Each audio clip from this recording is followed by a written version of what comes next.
Boxing Live here. DJ Boxing Live here. You know, I guess you guys are talking about the 80s and 90s. And talking about that's yeah. Hey, I was just watching yesterday, bro. Matt McCallum versus James Toney, the first one, man. That fight's sick, man. That fight's good. I'm training kids. You know, I train like I got a class in it, and I train fighters. I train fighters to defense, yeah. But bro, like if I was looking at Mike McCallum and James Toney, bro, that is the most highest level of competitive. Like the bro, and the thing is, Mike McCallum's 35, James Toney's 20. I think it was like 23 or 25 at that time. And Mike McCallum hang, bro.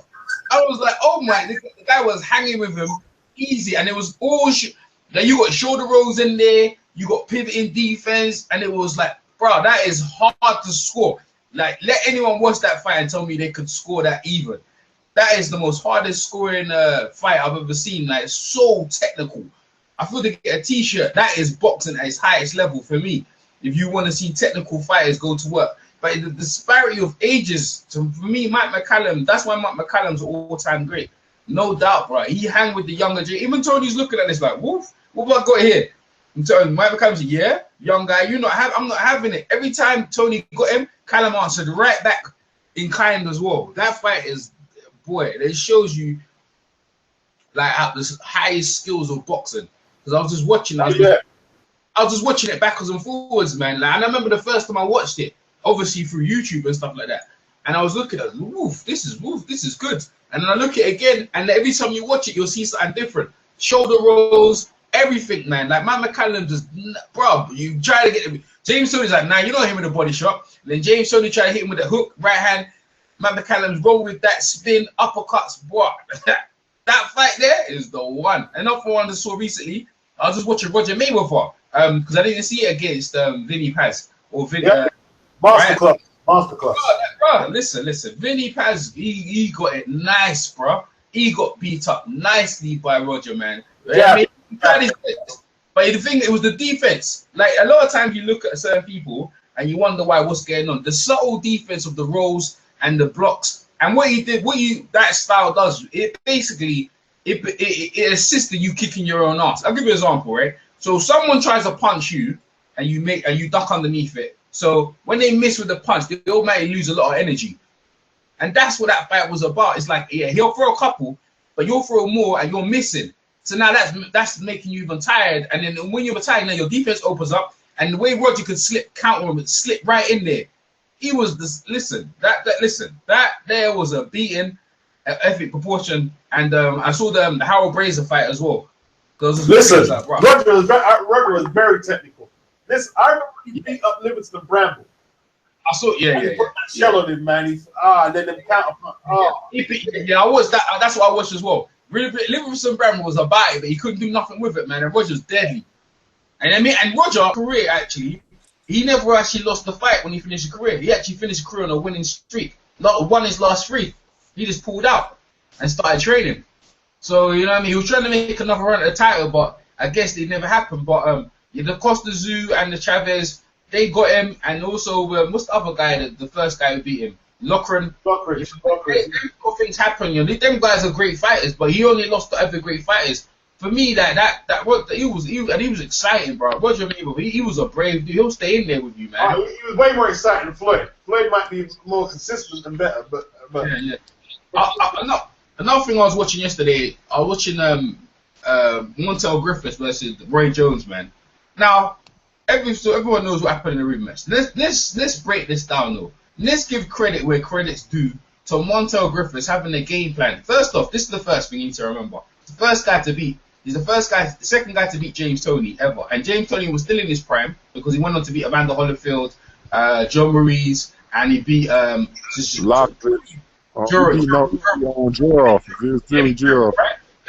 go back to Meldrick. Let's go back to Meldrick Taylor. Not Meldrick Taylor.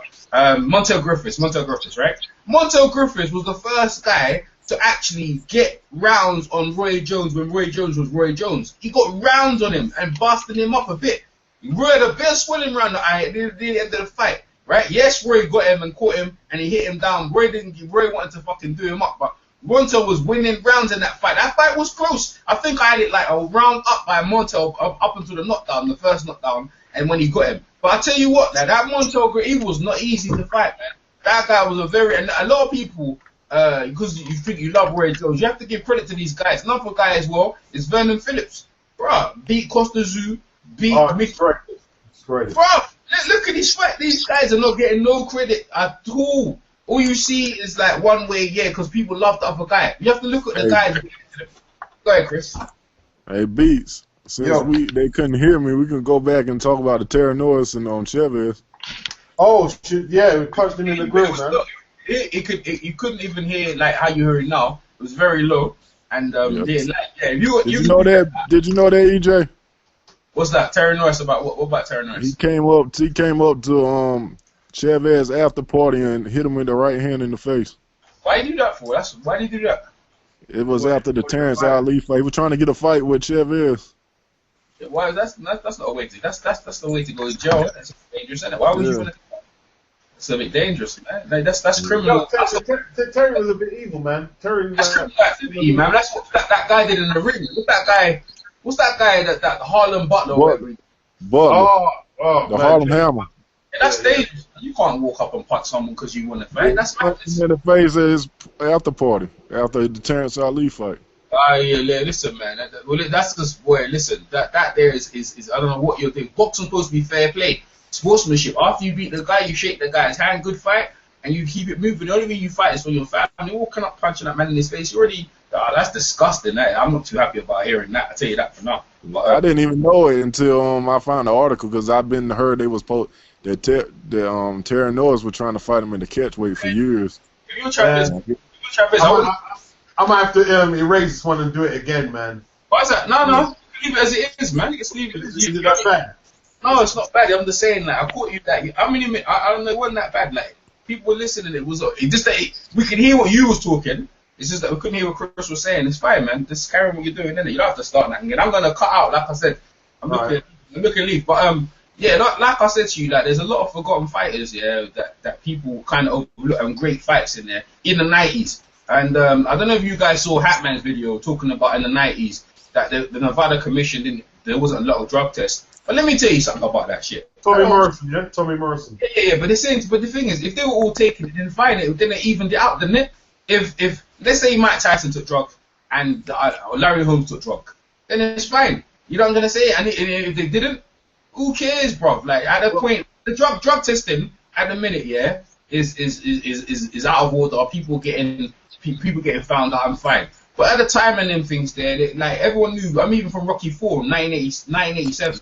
That drug was taking drugs and them things. They knew about it them times there, but they didn't know the effect of it how it could help you in the ring. And if the guys were taking it, they probably got shrivel balls now and they're all doing that. I mean, the law of life has a way of coming back on you. But let me tell you something. In the 90s, they put on some of the greatest fights you'd ever seen. You can sit back and watch the 90s fights and the 80s fights, 70s fights and say, whoa, that was great. So I listen, if someone was taking drugs, how do we know the other person was taking drugs? And if that was the case, they neutral each other out. That's what I have to say about that. Well, put it this way, what it was back then, they didn't have no blood testing. It was just testing. In the chat, that's it. Dan the man said, if everyone was cheating, then nobody was cheating. I hear you, EJ. Exactly. If everyone was, you have to think about it. If there was no drug test, then how do we know everyone else was taking drugs? So you know what I'm gonna say? Like, Tory Morrison, then we were probably taking it. I remember we talked to what's he saying? We talked to Chris Bird. What did we say when we talked to Chris Bird, Beats? He said that. He said all of them would take, all the guys he fought were taking it, man. And if you think about it, if you think about it now, look at this. Look at the size of Evander Holyfield when he was before, and look at him now. Look at Chris Bird before, look at him now. Look at Mike Tyson before, look at him now. Now, guaranteed you're not fighting no more. But still, most people who are really big like that, they don't really shrink that much, man. Men shrink, you know. Mike Tyson is a vegan now. That's why he lost all his weight. Okay. All right. Well, if you look at Joe Louis, right? Joe Louis when he was on. Joe Louis is still big, you know. You know what I mean? Man was still big. Sonny Liston, he was still big. All right. What about Jersey Joe Walker? Man was still big. That man, the never shrunk up, you know. So you know they weren't taking nothing. That's who they were, innit? Even when you look at Tyson when he was a boy, he was massive, man. Yeah, he was a big dude. I think Tyson was he might have took some, who knows, but Tyson was a big dude. Well, I'm not gonna listen. If that was the case, I don't care, bro. If that was one, it's not gonna change my opinion of what we saw. You know what I mean? Right? Them man there was going in there to just mash up each other, and boy, it was on a great fighting time, and boxing was on a high. Now, going back to what you were in now, in the 80s and 90s, bro. If you're talking about some of the greatest fights, the 80s the 80s was like super, and the 90s was supposed to be evolution of the 80s. Them guys were supposed to be the next superstars. How did they all work out, man? Like, it's a shame. Michael Nunn, I don't know, like all the stars in the 90s. I don't know. Some of them should be a lot of them should be Hall of Fame. James Toney, Roy Jones, Hopkins, all them guys in the 90s. They were supposed to be the next evolution. They're pretty good. I mean, some of the guys in the 80s could beat the guys in the 2000s and 2010s. I feel, you know. Yeah, man, but you see, like even back then, like you got guys like McGuigan, he used to duck Nelson, and now Frampton just ducks some things. So it's like, you know, it just follows each other, man. It just like history just repeats on itself. Yeah, I agree with that, man. Ducking them times is prevalent, but when you got a lot of, remember there was only 3 belts at the time, 3 major belts. The WBO came in like 1990 with Nigel Benn and that. The proliferation of the belts kind of changed. I just saw a video. Recently, yeah, on Eubank and JD on Love. They have beef.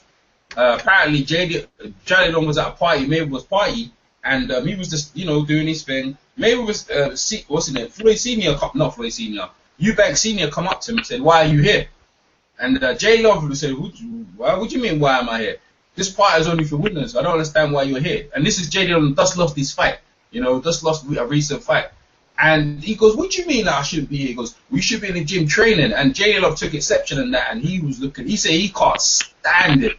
It's on Box Hard Talk. He said he can't stand him. He said, "Bro, he gunning him off." Yeah, long time. He is rude, man. And he's another fighter, and he's rude, man. Yeah. He's one of the exceptional fighters in the 90s that a lot of people, because this is the Spencer Fierce podcast recently, a lot of people didn't think he could do what he could do with Ben. No one thought he could stand in there and stay fire with Ben. They couldn't believe how tough that man was. The text So when you're talking about PEDs, the first 2 mainstream cases I know, it was on the same card. It was James Kinchin versus Thomas Hearns. He tested positive. So Kinchin tested positive for something. I can't remember what it was. And Robert Hines, who fought Matthew Hilton, he tested positive for, I think, the same thing. That was strange. They both tested. Maybe they took the same supplement. Who knows what happened? On the same card, on the same night. See it there? And but the Kinchin nearly knocked Hearns out that night, man. Nearly knocked him out. That's the first. The WBO came out in about 88, 87. That was the first WBO super middleweight title fight, and like that. This was near after Hearns got knocked out by Bartley, and fucking hell, boy, Kinchin knocked down Hearns. Hearns dragged himself up. And Hearns was busted up after he got busted up that fight there, man. That was a tough fight for Tommy, boy. And he won a majority decision. Yeah. Kinchin was a man. Kinchin was a tough dude. He gave Hearns the business in that fight as well. He did, man. He did. He's another guy. James Kinchin. He was another name there, bro. You know what I mean? That guy fighting now. People, listen, they'll give people the work, And recently I just saw Triple G versus what's his name again? Cassie Muma. Bruv, let me say something, bruh. Cassie Muma was doing 154, Cassie or 160, whatever. Cassie was giving him the business, bruh. He shut down. Triple G's eye was shutting down. Triple G's got tremendous pressure. I mean, I think he's slowed down since then. And a lot of people, this guy Brian Robertson is predicting the upset. He's actually broke it down, and he's actually put Bizier's style like Triple G. I don't think it is, but he's got a similar style. He was highlighting how Kell could take advantage, and he take advantage of Triple G's mistakes and actually try to win the fight. And he's actually predicting an upset. But going back to them long lost fighters in the 90s and 80s, man. Boy, like Khalid. If anyone says Khalid was this, that, the other, they must be crazy, bro. If you Sean, said you the one that said that. I ain't even mentioning names right now, but Cowie, if you're talking about Cowie, listen, people don't know what they're talking about. That's what you know. You know what? It's good, yeah, when you see things like that. Why are you watching certain people? They ain't got no credibility. They have no credibility if you're saying stuff like that. You can't be. The man fought up from 3 weights, man. He competed at heavyweight, started at light heavyweight to cruiser and to heavy, and competed against the very best or contenders for the time at the time. 4 legends, man. Like, you're crazy. Anyone who knows anyone about boxing, there's no way you're listen. I don't even know what to say. And just all of a sudden you just randomly start picking on fighters because you don't like their name. That's what I think, you know. I'm just gonna pick on. And when you're asked to report about your favorite fighter, you don't know. You don't know about too much about your favorite fighter. Okay. You know, I can be talking about Sugar Ray Robinson and not Nebs. Because, look, man, if I was to randomly go up to, I know for sure, if I was to say to you, all right, give me, all right, 3, let me see, Henry Armstrong opponents. I'm sure you guys could do that off the top. Yeah. Henry Armstrong, yeah. Barney Ross. Right. What's his name again? Cefiel Garcia. Right. And Ray Robinson. Right. Right. You did it. Right. Exactly. Yeah.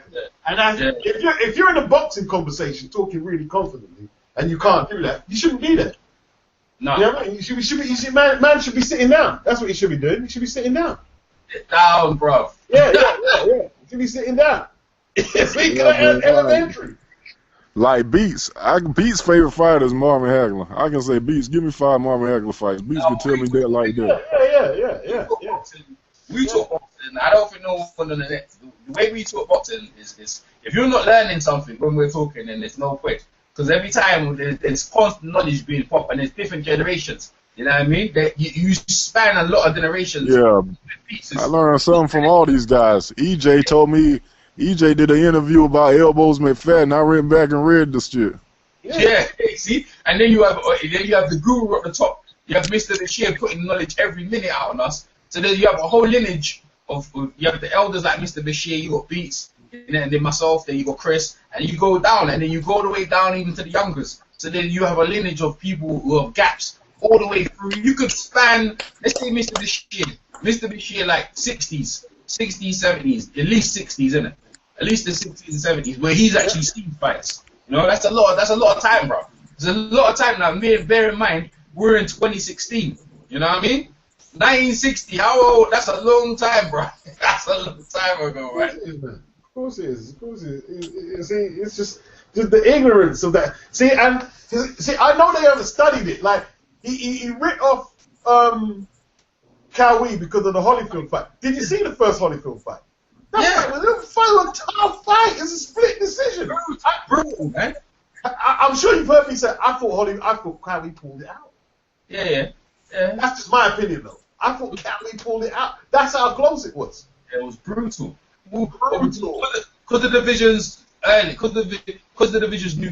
Listen, Archie Moore and some of them other dudes, they would have loved to have a cruiserweight division back then. They would have been reigning for years, man. They would have been reigning for years. The fact that it's new doesn't mean they needed an in-between division because the disparity from light heavyweight to heavyweight was mad. It was madness.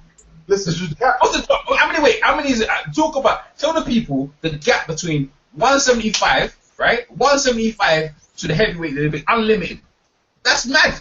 Go ahead, B. To 25 pounds, right? Cowie beat Mike Rossman, James Scott, Saad Muhammad, Jerry the Bull Martin, like Eddie Davis, all contenders. Johnny Davis, all contenders. Yeah. So and that Leon Spinks, and you're saying these guys are rough. They should. I don't know how people. I tell you what, right? If I see any, I'm gonna start policing some of them channels. And if I see you on their channels too long, I know you're not there for boxing. I'm gonna block you. Anything I do, I'm gonna block you. Because you're not there for boxing. There's no way you're there for boxing. Oh, yeah? No, you can't be because there's no knowledge there. No knowledge there. If you're spotting reactional video, that means you're sitting there hoping that someone puts a video up so you can have something to talk about. Yeah, you can't learn nothing from what they got saying. Like I was telling Beats, EJ Boston, I was telling Beats that the same dude said Video Anafurmo in that good that Hagler beat. And Video Anafurmo beat Eugene Hart, Emil Griffith, and Big Briscoe. That's right. That's right. These guys would know. They don't know what they see. When they say these guys are rubbish, they can't even quote back 2 of their fights. Oh, they can't even say back 2 of the fight. Don't even like, I'm not here for a history lesson. Well, why? You're not here for a history lesson. You know you came over. What you come over for? Do you think it was gonna be easy? Right? You've been chasing after the guy. You've been mocking the guy. The guy brought you over to talk about why you've been doing it, and also some of the other stuff you've been doing. And you couldn't defend yourself. If anything, you've been exposed, man. Your channel's been exposed as well. You know what I mean? To see what you're about. You're a reactional, divisive channel, isn't it? That's what you're about. Divisive stuff. All them guys over there. EJ and Beats. They don't come around EJ and Beats because EJ and Beats will fact check them while they don't care. But that's what you got to do. You got to fact check them. So at least people can't say, "Oh, you're only here to be divisive." No, I fact check. Them guys get fact checked. When I first came over here, Beats and EJ were like, "Quote your source." That's Beats. I don't even do that. Beats. That's all Beats. Yeah, that's my shit. Is a quote. He's done it, man. I don't. You know what I don't like about it, yeah? Because look, I get things wrong, but when someone corrects me, I say, "Okay, fair enough." And I will rectify it in another video. These guys will spout lies and not know things, but pretend that they're experts on the sport. You can't do that. How are you going to go around and say the guy didn't fight no rank contenders before he fought Hagler? And he did. You can't do that. Because the way I see it, if young people are listening, you're misguiding them. You're misguiding people. Another thing as well, right? Okay, right? You have a lot, like an athlete, you have a lot of black athletes, right? You have white athletes, whatever. Yeah, you have a lot of black YouTube channels. It makes sense because there's a lot of black fighters out there. So a lot of black fighters, they like them. We're gonna obviously go out and think like, if you like obviously other people, then fine. But the fact that you're going out there and these guys can't say what they can say. They can say whatever they damn well please on their channel. You have the right to say what you say, and then you also have a right to be criticized by your peers, your so-called peers, in the YT so-called community which you're in. If you're in a community and you're constantly criticizing these channels, whatever, eventually you're going to be called to task. Judgment day came for you, and you wasn't prepared. And if anything, you've been embarrassed. You've been found out, found wanted. You know what I mean? It's not the way. And the thing is, the YTVs are like the streets. People remember, man, and everyone saw it, bro. Everyone saw it. You know what Precise Presenter said to Blood? No, he made a video. He said Sugar Ray Leonard should have tested himself earlier against the likes of Benitez. He fought Benitez, you clown. And he's like, these guys are idiots. That's what they're not here for boxing. Trust me. It's up to them, yeah. If any of you are sub to them, yeah, I don't know what you're doing over there. There's no knowledge base out there. Pure hate. If you want knowledge, yeah, you update yourself and you know anyone's got knowledge. They don't even, the other day, right? I'm watching a little advert, and it was ESPN. And basically, they equated that the Muhammad Ali with Joe Frazier was the same as Conor McGregor and Nate Diaz. I posted it up, and this guy, John Fix, he does all the legend posters. He's great. Yeah, if you see all the posters up, Keith Thurman, Floyd, all them. He's the one who does all them. He does all of them, right? He couldn't believe it. That's the sort of bullshit people. Are you crazy? How are you gonna put Conor McGregor and Nate Diaz compared to Ali and Frazier? Said it was the same type of thing. He actually was breaking it down. And I was looking at this doofus talking. And these are the doofuses running. Listen. These doofuses need to listen.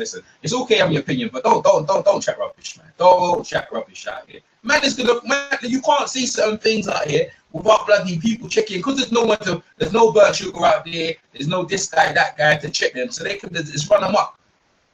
People, and I don't agree with regulation of the sport with the government. If the government was regulating the sport, me and Beats and the rest of it wouldn't be here, because it would be like the UFC or NFL, NBA, anything. Yeah, when basically they have one media outlet and no one else would talk. So I like the idea there's no governing body to oversee us, telling us what videos we can do and stuff, because they'll strike our shit down. So this is why we have a community. Go ahead, Beats. Well, look, if the government was in charge of boxing, let's just take the biggest problem in boxing, or one of the biggest, is PEDs. If they can't stop drugs from getting on the street, how are you going to stop it getting in boxing? It doesn't make sense. They wouldn't have a chance of clearing. They wouldn't do no better than Wada, or any of them people. They wouldn't do any better. Trust me. And as for regulating the sport, they wouldn't do better than any of the major commissions in America, Nevada, New York State, or the British Boxing Board of Control. They wouldn't do any better. They wouldn't do any better. Let's look at this, right? A man got found out for drugs, right? A man got found out that he was had some drug systems in his system, right?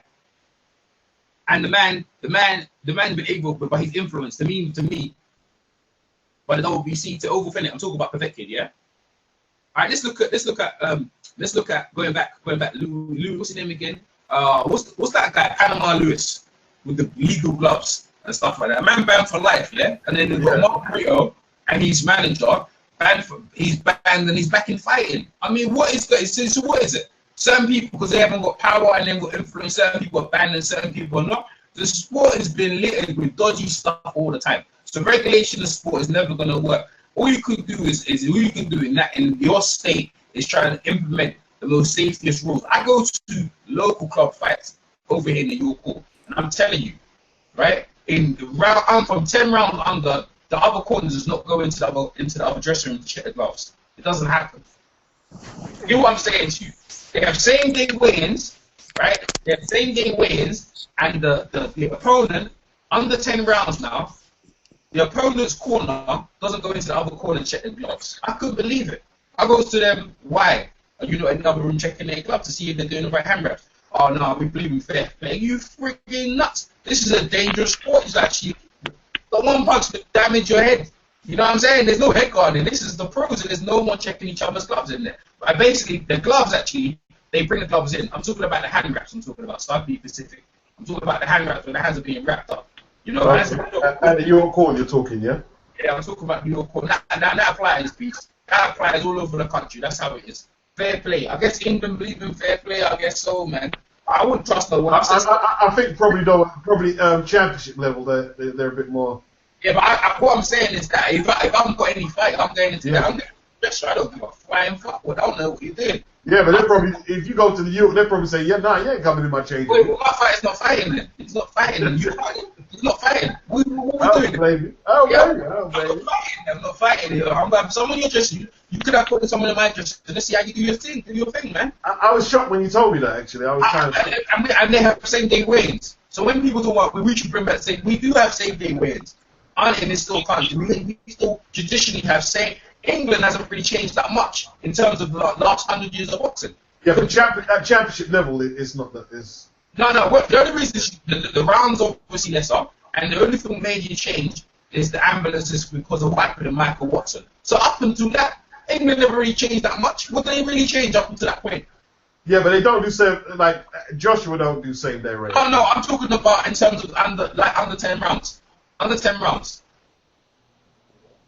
I'm talking under 10 rounds, 6 rounds. Yeah. They've been doing for 100 years. 100 years in this country of boxing. There's not really much changed, is it?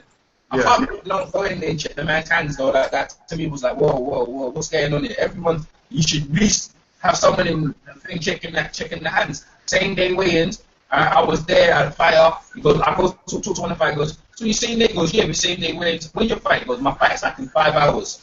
You know what I mean? So you ain't really got time to rehydrate up until you can't bulk up, you can't blow up. There's not much you can put into your body up until that point.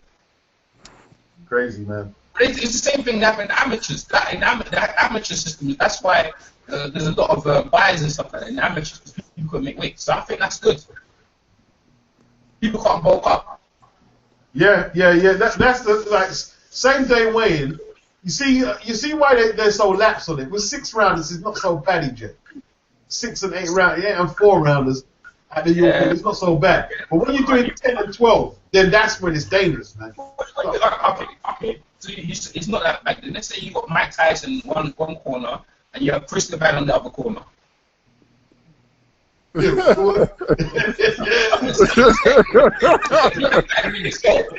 So this fight beats, yeah. You know what I mean? So yeah, all right. So Mike, I don't know. Mike doesn't really need that, right? In fact, you don't even need hand wraps. They don't even put hand wraps in there. You don't even know what, man. You need to be checking the man's wraps, man. You know what I mean? It's just shit, bro. Kris is like, fuck it, load me up. Load me up.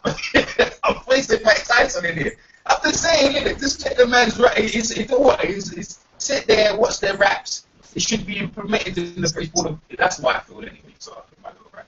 I agree. Yeah. But moving on, talking about, because obviously this is about the 80s and 90s. The technical, the 80s was full of a lot of guys that a lot of people feel if they were fighting in the 2010s and up to now, I'm going to call it really the 220s. I'm just going to call it the 220s, right? They could compete and actually do damage, right? We were talking about Bruno. You was laughing at that in the 80s. You could laugh because there were so many great heavyweights. No, but if you was to put Buddy McGirt in with Postel, Buddy McGirt would outclass him. Maybe not as easy as Terrence maybe, but in outclass him. Like too skilled. Yeah, well, there is some good matchups. I wouldn't mind seeing Lomachenko versus Prince Nassim Hamed, but to be honest with you, Lomachenko against Hector Camacho at 130, that'll be good. That's nice. That's nice. What's he at featherweight? He's a featherweight though, isn't he? He's 120. Yeah, he 130 now though. 130 now, yeah. Yeah, second championship. Yeah, second championship. I don't like that one, but you know what? You can see the thing is we've visited experience, but he had the experiences as an amateur. You know, people they come in as a favorite. I think all them fighters have come in on the favorite. You know, what about Eric Murray? See, my favorite fighter back in there, the lower weights, was Pereira. Like Pereira was my dude, bro.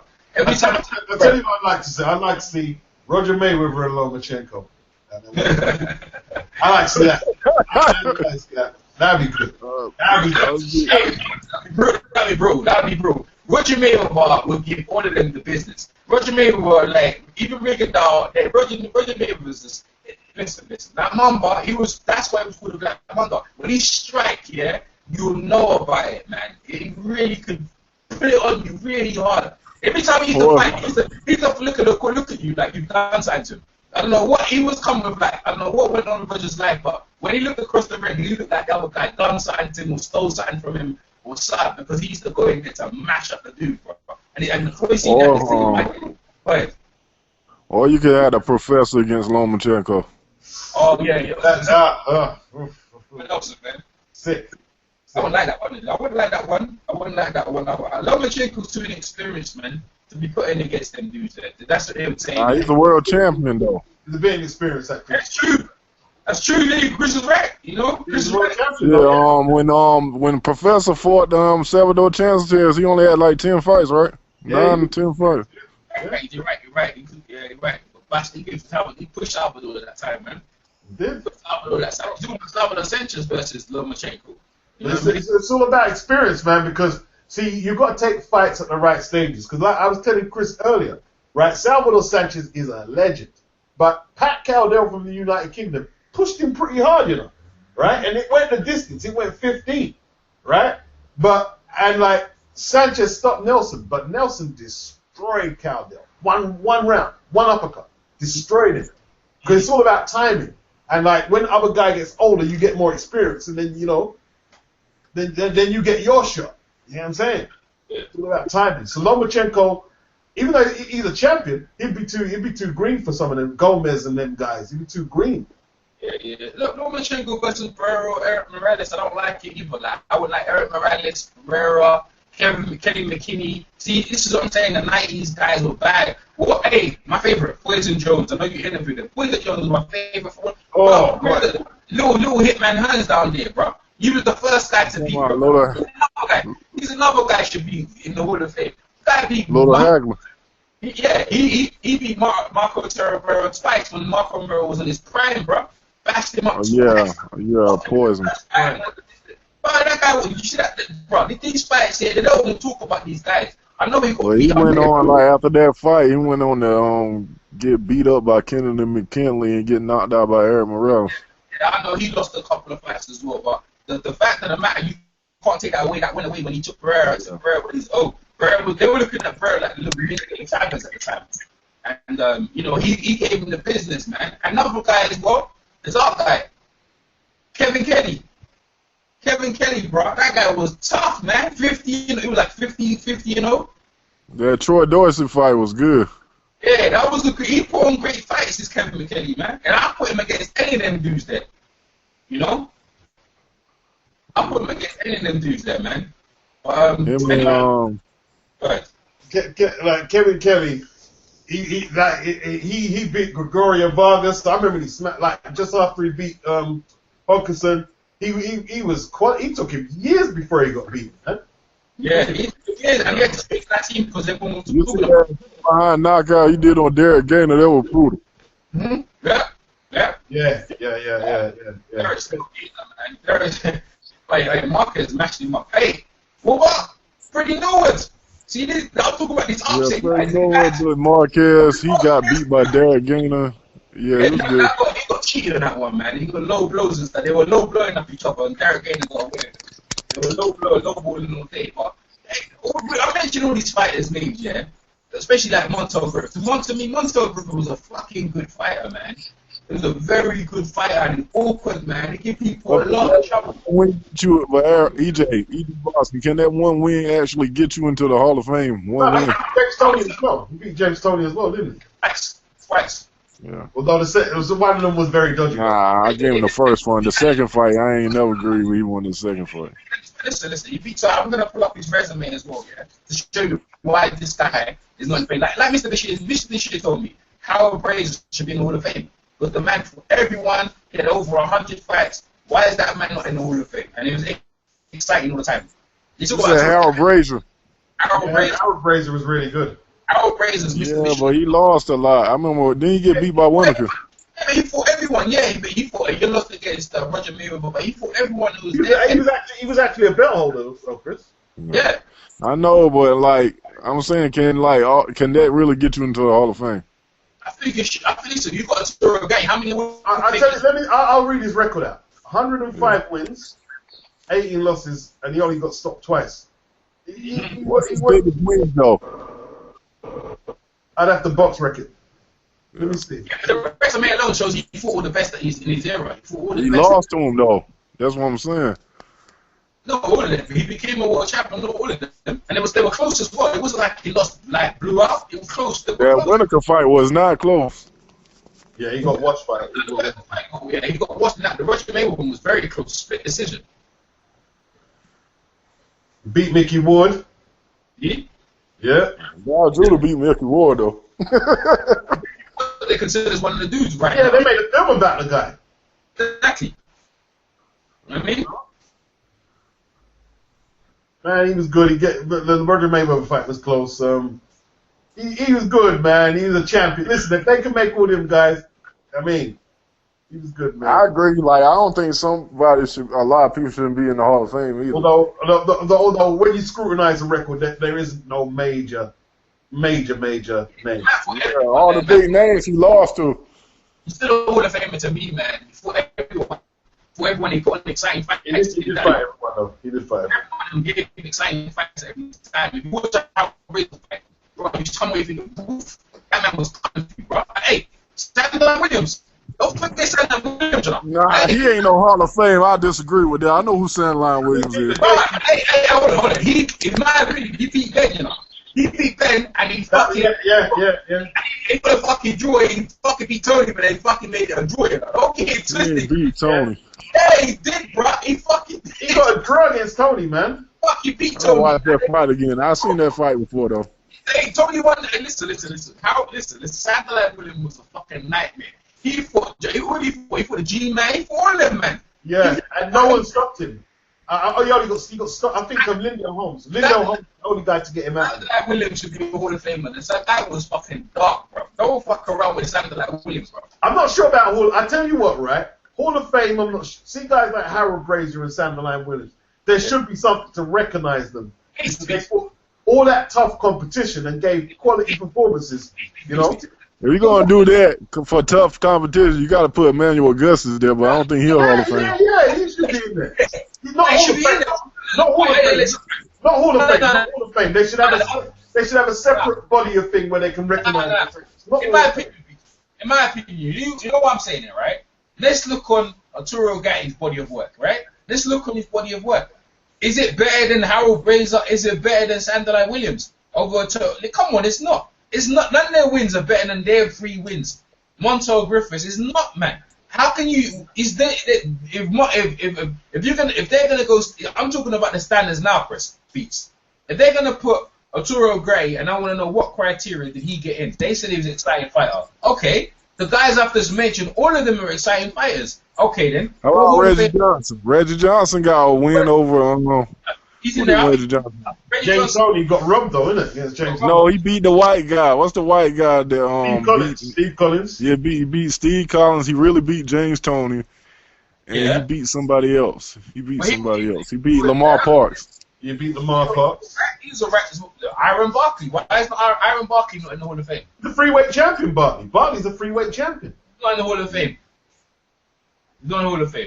Yeah. See, that's sure he's a 3A champion because he won that light heavyweight title. He just didn't defend. Did he knock Tommy Hearns out when Tommy Hearns was lightweight champion?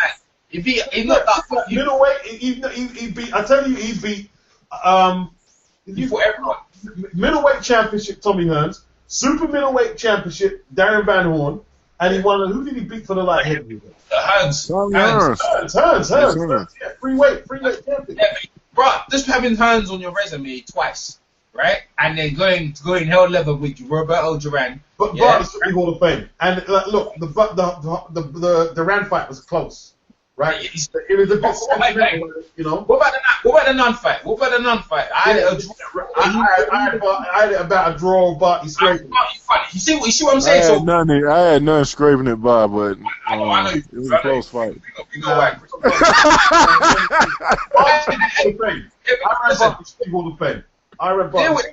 Hear what I'm saying. There's no putting away in little corner section. There's none. You're either in or you're out. And in my opinion, Sandalye Williams, Harold Brazier. All these Harold Brazier, who else I mentioned? Harold Brazier, what's his name again? Harold Brazier, Sandalye Williams, what's Vince? Montel Griffin, yeah? Montel Griffiths, yeah. What Krista said, who's that guy who Reggie Johnson. Reggie Johnson. These guys should be in the Hall of Fame. Easy. You shouldn't even know contest. And I also put Donald Curry in there, and I'll put Michael Nunn in there. I will put them in, and I wouldn't even say nothing. You couldn't. The first they didn't go in. Don't even say anything. They don't even talk. I don't hear no one talk nothing. Because you look Reggie at it. Johnson also got robbed against Jorge Castro. Yeah, bro. You know what? You know I'd put I don't care what anyone says. I'll put Bert Cooper in there. Why? Look again. If you're going by the criteria, let's go by the criteria where they put Guy in.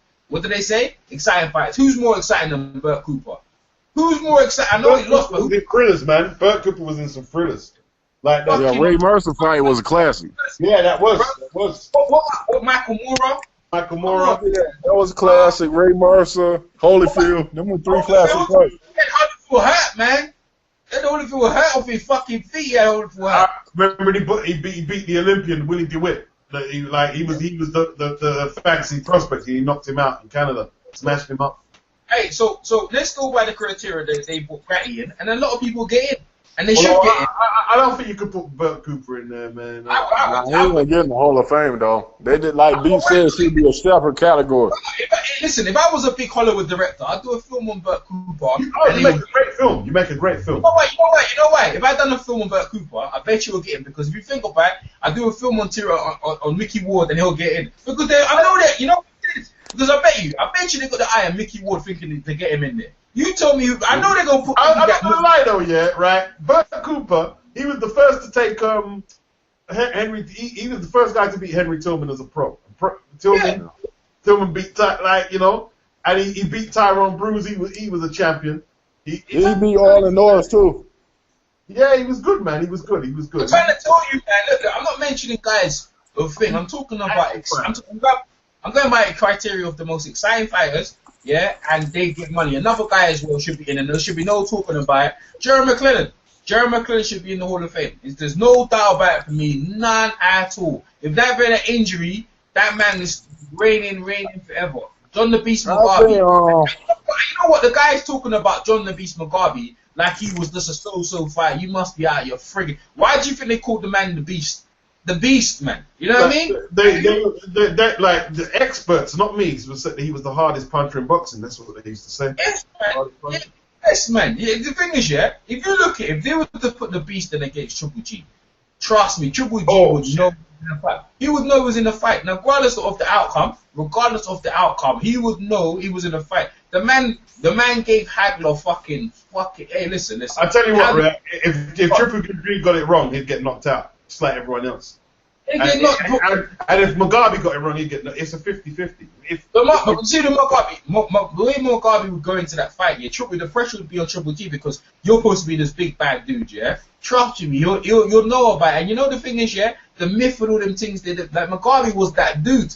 He was that dude just reigning through everyone, and he was at what? And Triple G loved fighting guys at 155. Well, Mugabe he was 155 just raining down on everyone. So boy, you'd have got your little guy. That's your little guy you would have got. Man, I'm telling you, why would you say Jerry McClellan? No, I'm not sure. Two wins over Julian Jackson. Yeah, and he was in exciting fights. I'm going by the criteria they put that in. Why? Okay. You know why I think they should have something if guys don't for guys that if they don't make it another category that you can put guys in. I don't think so. I think if you drop the bar down. That's what they've done, right? They've dropped the bar. They put Sylvester Stallone in. A lot of old timers don't agree with that. If you're putting the bar down, right? You know, like you've got athletics and you have a high jump. Yeah. Chris, they're eating, by the way. I can hear you. You have a high jump here, and you lower the bar. Is what they've done in the Hall of Fame because all the olders are dead, right? So the custodians are golden boys, smoking crack or whatever. Them people are custodians, right? And you know, I'll give you another example. They've lowered the bar down, so we can't keep our eyes up. You have to bring it down. Now, bring it down on the Turo Gatti level. Open your eyes and tell me that the guys I mentioned don't get in. And tell me why. Reggie Johnson got a better resume than Turo Gatti. And they told me why Jeremy McClellan can't get in, and tell me why Turo Gatti in. Then you have to explain that to me. Explain to me why Turo Gatti can get in and Jeremy McClellan can't get in. That's what I'm going by. Yeah, Beats, he got a point because what win does Arturo Gatti got that's better than Julian Jackson? No, he doesn't. There's no wins there. And he beat Julian Jackson how many times? Twice. By knockout as well. Yeah, and these are the. So I'm gonna lower the bar down to nothing on what they've done with Golden Boy. What they've done, they don't call it the Bible of boxing no more. So this is what they've done in terms of the lineages. You only need to get 2 titles and you can get the Ring magazine. Before you had to get 3. You had to get 3. That was the thing. Before you get 3, you'll get the Ring magazine belt. That means you was the guy. You don't have to pay no money, no sanctioning fees when you get the Ring magazine. When you get the Ring magazine, you can defend it. That means when you have that belt, you're the best in your division. So that's what they're saying now with Golden Boy. You just need to get 2 belts. The first time they implemented it is when Amir Khan fought Zab Judah. That was the first time they added that. The very first time when Golden Boy took over when he fought Amir Khan, when they just bought the Ring magazine, De La Hoya said, no, we're going to change it. You don't need to get 3 belts no more. We'll just give you 2 belts. That's why Ricky Hatton became the guy in his division, and also Amir Khan became the guy in his division because they changed the criteria. So let's change the criteria. If you get 2 belts, you're the unified champion right now. So when did you have to get 4? And when did everyone say you have to get 4 belts to be undisputed? When did you need to get the WBO belt to become disputed? I never knew that. When I was watching fights in 2000, you only need WBA, IBF, WBC, and that was it. And then I agree with EJ because the WBO belt used to be considered. I used to consider that the scrub belt back in the day. It's the scrub belt. That's what it was. It's to me, like look, it's the champions who hold the belt that make the belt good, right? And maybe the sanctioning fee for the WBO belt. Right, it's not that expensive. So, but going back into the 80s and 90s is what we're talking about. I'm mentioning guys that maybe people forgot about. That guys should sit back and listen to this broadcast, and that's what it is, a broadcast, yeah, of the 80s and 90s, and watch some of these fights, man. Because right now we're in a low period. What's his name? Robert Guerrero is fighting on Saturday, so you guys can reminisce and go back and watch some of the fights. But anyway, I gotta go and watch some sparring. I gotta go do some interviews, and I'll catch you, Chris. Beats, thanks for letting me come over, and I'll catch you guys later. Peace. DJ Boxing Live here. DJ Boxing Live here.